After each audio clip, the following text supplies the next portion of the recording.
पंचायत समिति उनियारा के ग्राम पंचायत बोसरिया के खेड़ली के निवासी रामकेश मीणा की निर्मम हत्या, इससे आसपास के क्षेत्र में भय एवं आतंक का साया। घटनास्थल पर पहुंचे नरेश मीणा का उद्बोधन।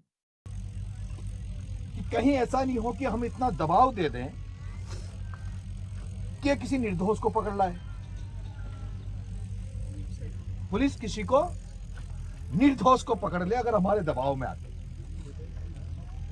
मैं चाहता हूं जो हत्यारे है वही बंद हो और कोई निर्दोष भी नहीं मरना चाहिए। ये बात सही है। मुझे आप जिस तरह से मैं आया हूं और आपने जिस तरह से मेरा इंतजार कर रहे थे, आते यहां इकट्ठे हो गए, मैं मानता हूं कि आपको मेरे पे भरोसा होना चाहिए और आपको मेरे पे विश्वास होना चाहिए। क्या भरोसा है?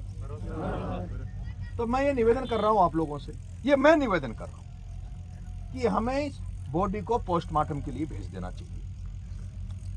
बॉडी यहां पड़ी रहेगी तो बॉडी सड़ जाएगी, बॉडी गलत हो जाएगी। इसका पोस्टमार्टम होना चाहिए।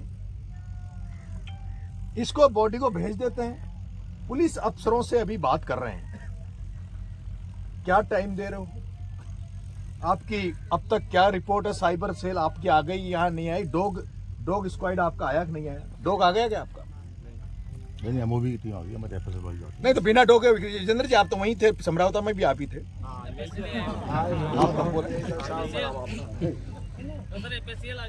एफएसएल आ गई, हाँ। लेकिन डॉग स्क्वाड भी आना चाहिए ताकि वो पता लगे कि मुलजिम कहां से आए थे या ये कहां घटनाक्रम हुआ था।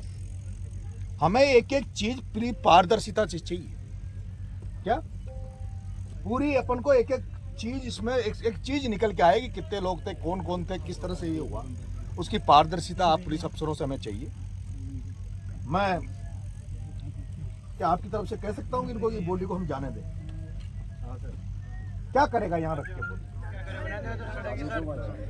सारी मेरी बात सुनो, अभी तो ये एडिशनल एसपी डिप्टी है। अपन यहाँ बैठेंगे तो मैं तो तुम्हारे लिए 10 दिन तक, क्योंकि तुम्हारा मेरे पे कर्जा है। ऐसा नहीं जब मैं पिपलोदी के लिए लड़ सकता हूँ, जम्मू रामगढ़ के लिए लड़ सकता हूँ, तो तुम तो मुझे 10 दिन भी कहोगे तो 10 दिन यहाँ बैठा हूँ। जब तक हत्यारे पकड़े नहीं जाएंगे, जब तक आपकी धरती में बैठा रहूंगा, इसी जगह बैठा रहूंगा। और जब मैं बैठा हूं तो मुझे नहीं लगता कि जरूरी है कि बॉडी भी यहाँ पड़ी रहे। मेरे रहते हुए ये भी जरूरी नहीं है कि बॉडी भी यहाँ पड़ी रहे। इसलिए बॉडी को भेजते हैं, उसका मेडिकल मुआवजा होगा। बॉडी का मतलब हॉस्पिटल में जाने का मतलब ये नहीं कि दाग लग जाएगा। क्या बॉडी का मतलब ये नहीं है दाग लग जाएगा, लेकिन मेरा ही मानना है हमें पुलिस को भी मौका देना चाहिए।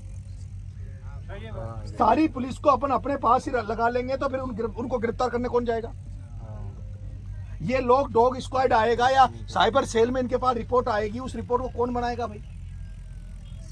बता दो आप। मेरा ये मानना है बॉडी को पोस्टमार्टम के लिए जाने दो। और मैंने तो एडिशनल एसपी को कहा था भाई मेरी तरफ से तो मैं 7 दिन का टाइम दूंगा। कितना? मैं मेरी तरफ से अंतिम 7 दिन का टाइम दूंगा। अंतिम 7 दिन में हत्यारे जेल की सलाखों के पीछे चले जाने चाहिए, एक भी बचना नहीं चाहिए। अगर 7 दिन में हत्यारे जेल की सलाखों के पीछे नहीं जाता है तो नरेश मीणा तुम पूरे गांव वालों को जनता के साथ में एसपी ऑफिस पे धरना देगा, अनशन करेगा।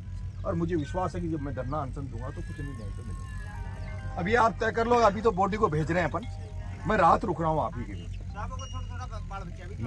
देखिए ऐसा ही हत्या का मामला, हत्या में जो एस्ट्रोसिटी में जो मुकदमे में जो पैसा मिलता है, अभी ये तय होने दो किसने उसको मारा है। उसमें पेमेंट पैसा मिलता है सरकार ने। अगर इसमें जब हत्या का खुलासा होगा तो उसमें पैसा मिलता है, वो तब हम बाद में बात करेंगे। लेकिन अब यह हो जाए कि हर जगह कोई मौत हो जाए उस पर अपन मुआवजा मांगे, यह हमारा उचित नहीं है। यह हमारा उचित नहीं है। हमारा तो उचित ये है कि हमें तो हत्यारे चाहिए, अभी हमें हत्यारे चाहिए। हत्यारों को सख्त से सख्त सजा हो और वो सबूत के साथ हो।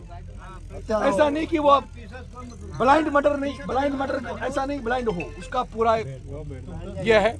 आप अब आप अपनी बात रख दो कि आप क्या हमें आश्वस्त कर रहे हो, किस तरह से आश्वस्त कर रहे हो आप?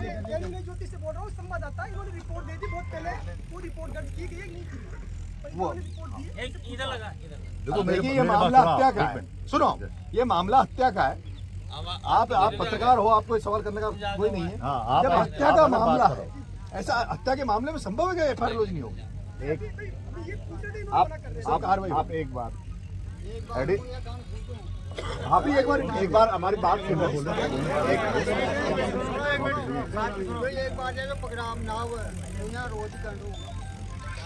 बाबा ये तो मेरी बात सुनो, जब मैं कह रहा हूँ कि इन पे भरोसा मत करो।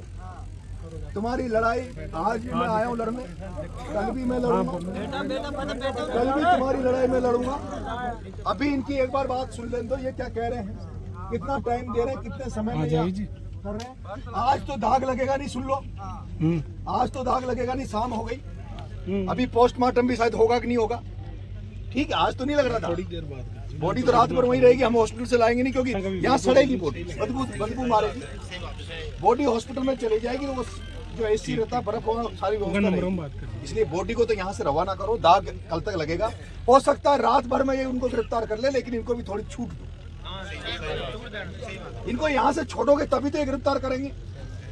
ये भगवान, ये भी भगवान नहीं है, ये भी हमारी तरह आदमी है, ये भी हमारी तरह आदमी है।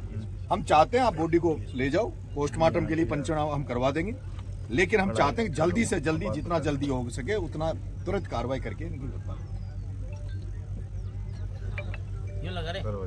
देखो ये बात जो नरेश जी ने बात कही है, ये बात आपको हम पहले भी बता चुके हैं। सुनो आप, मेरी बात तो सुनो आप, सुनो मत, ठीक है ना।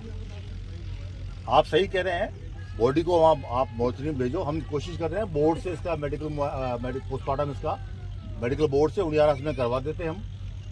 दूसरा हम यहाँ हैं और हमारी टीमें भी इसमें प्रयास कर रही है, जो आपने FIR दी थी वो थाने पे भिजवा दी है, वो उसमें कार्रवाई चल रही है। और आपने 7 दिन की कहा, हो सकता हम और जल्दी इसको पकड़ लें और जल्दी ट्रेस कर लें। आप हमें थोड़ा समय दो और हमें थोड़ा सा काम करने के लिए स्पेस दो, ताकि हम वहाँ जाके काम करें, इसको पकड़ सके मुलजिमों को। आपने 7 दिन की कोशिश करेंगे, उससे पहले हम पकड़ लें। मैं आपको 2-3 घटनाक्रम बता रहा हूँ, 2 घटनाक्रम तो मैं बता रहा हूँ। एक बार हमारे घटवासन माँ पुश्ती, वहाँ का एक पुजारी की हत्या हो गई, वहाँ रास्ते जाम हो गए थे, धरना चल रहा था। एक बार भरतपुर में ऐसी घटना हुई। सूरवाड़ में कांड हुआ, पता है आपको? सूरवाड़ में कांड हुआ जिसमें एक CI मर गया था, एक राजेश मीणा टंकी पे चढ़ के मर गया था। उसमें पता है क्या हुआ, जनता ने जिनको दोषी मान रही थी, और जनता जो टंकी पे चढ़े, जनता ने जिनको मुलजिम मान लिया था कि इनको पकड़ो मुलजिम बनाओ, और मुलजिम कौन थे? भरतपुर में एक महिला की, उस समय वो चल रहा था कि खेतों पे कोई महिला सो रही है, चांदी के जो गेड़े होते हैं उनको पाँवों को काट के और गेड़े को लूट लो। भरतपुर में कांड हुआ तो हम लोगों ने जिस तरह से अभी यहाँ धरना चला, वैसे धरना चला, आंदोलन हुआ। नामजद उस महिला के घर वालों ने वहाँ गाँव के लोगों का नाम लिखा दिया, ठीक है। जब धरना ज्यादा चला तो पुलिस ने तो अपने के यार तुम सल्टाओ जल्दी से, पुलिस ने सल्टा दिया, गांव के लोगों को मुलजिम बना दिया। वो 10 साल तक जेल में रहे, जिनका नाम गांव वालों ने, उनके परिजनों ने लिया, वो 10 साल जेल में रहे। सुनो मेरी बात। और फिर सूरवाड़ कांड हो जाता है। सूरवाड़ कांड भी वही कांड था जिसमें एक महिला, माड़ी महिला की पाँव काट के चांदी के कड़े ले गए थे। और जब सूरवाड़ कांड के बाद में वो यहाँ का आपके टोंक के वो गैंग थी, एक सासी समाज कोई था, वो समाज उनको मोगिया समाज, उन पर 14 मर्डर निकले। कितने मर्डर? 14 मर्डर निकले, जिसमें एक मर्डर भरतपुर का था, जिसमें निर्दोष लोग 10 साल जेल में रह के आए। कितने? 10 साल।